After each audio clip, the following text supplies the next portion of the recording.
Hello to anyone who happens to watch this. So just the other day, Isaac from the channel Ask Yourself here on YouTube made a video responding to Jordan Peterson on animal rights, and I just have a couple of quick thoughts about it. Both Isaac's video and the Jordan Peterson clip that he's responding to will be linked below. So about 6 years ago, Peterson was on some show called Your Agenda Insight, where he briefly discussed animal rights, his views on animal rights, and it was only about 4 minutes long, so that's not really a significant amount of time to make a really, substantial argument about anything, but there really wasn't much of actual substance in the clip. The majority of the 4 minutes was spent discussing the views of certain people within the animal rights community and then denouncing them and refuting them. Peterson spoke specifically about Will Kymlicka, Martha Nussbaum, and Peter Singer and their views on so-called group rights. And Isaac did a really great job of responding to this in his video. You don't have to believe in group rights in order to get to veganism. Veganism fits nicely within all sorts of different religious and philosophical views, including Peterson's own views, which I talked a little bit about in my last video. You don't have to be an intersectionalist, a Marxist, or a believer in group rights or anything like that in order to logically get to veganism. The thing that I want to comment on is Isaac's view of the hierarchy of moral value and how someone with philosophical views like Jordan Peterson has might see that or respond to that. Isaac's view of moral value is that creatures with a greater capacity for conscious experience hold greater moral value. The more sentient a being is, the more moral value it has. Humans have greater value because they have a greater capacity for conscious experience. I would want to be respected in line with my capacity for conscious experience, so it would be hypocritical of me not to treat animals in the same way.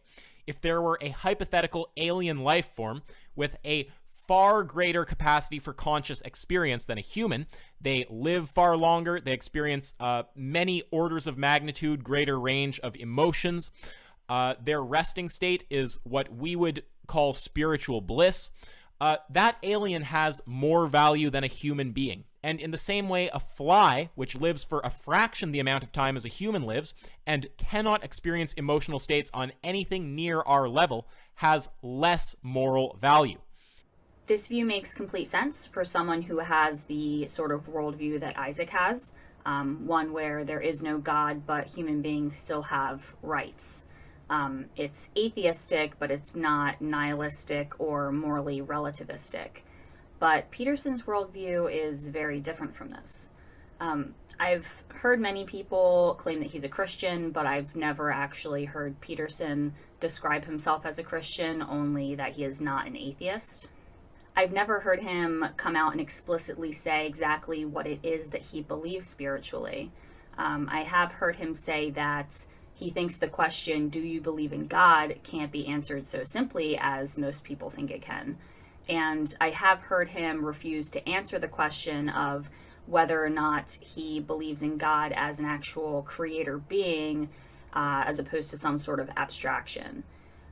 This idea of Isaac's, that the level of sentience or conscious experience that a being has is what determines its amount of moral value, is not going to sit well with a religious person who believes that human beings are made in the image of God, or with somebody like Peterson, who at the very least sees something inherently special or exceptional with humanity as opposed to with other animals.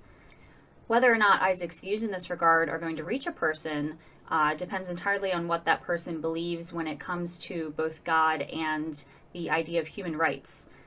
What exactly rights are and where they come from. Human rights was an idea that originally stemmed from the biblical view that humans are made in the image of God, but of course nowadays people have all sorts of different explanations for human rights, and of course many people don't believe in them at all. If you're somebody who believes that human beings are inherently special in some way, whether it's because we are made in the image of God or just sort of the collection of traits that are exclusive to humanity which convey this, such as our ability to engage in deep abstract thought, to recreate our reality and pursue our own ends in order to survive and prosper, our capacity for conscious choice, etc. It's consistent for you to believe that animals don't have rights, so to speak, but that human beings simply have a responsibility to animals, which is exactly what Peterson conveyed in the clip in question. I see no problem with this view. An atheist such as Issac would likely say that it's nonsense, and that view is fine as well in my book. I've been thinking a good bit recently on how important it is for vegans who hold all sorts of different religious, philosophical, and political views to explain how veganism fits within those views, but that's something I'll likely get into in another video.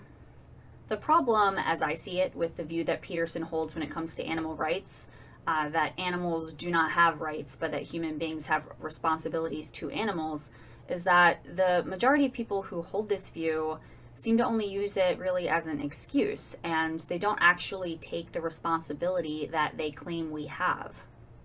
If you accept that human beings have a responsibility to animals, then you need to take a good hard look at how our actions as human beings are affecting animals.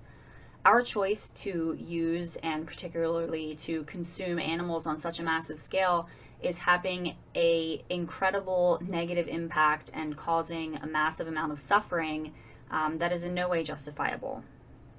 Taking responsibility means potentially doing things that you don't want to do, or refraining from doing things that you do want to do if doing or not doing those things is going to have a negative impact on the lives of others.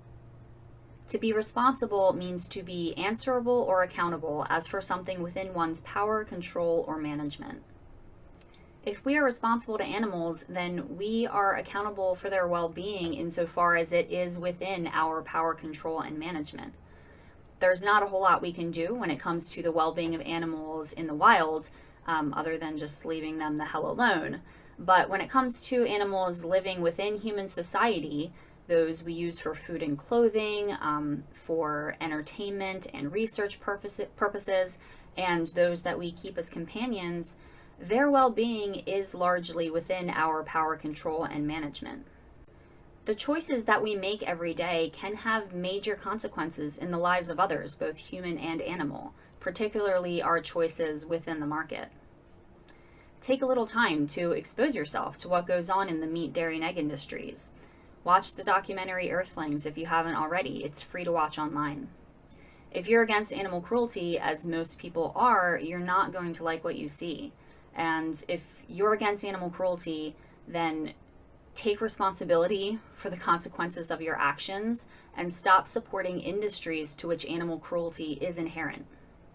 If Peterson truly believes that we as humans have a responsibility to animals, I'd like to see him take that responsibility seriously and consider the consequences of the way humans are using animals.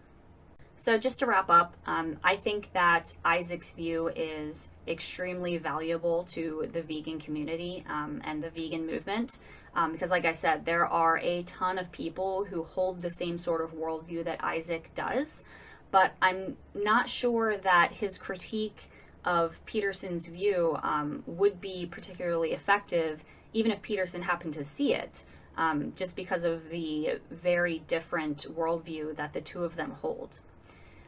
So I think my next video is going to be about why I think it's so important that more vegans speak up about veganism, more vegans who hold diverse views when it comes to religion, philosophy, politics, and just showing people how veganism fits nicely within all of these different views, all of these different worldviews.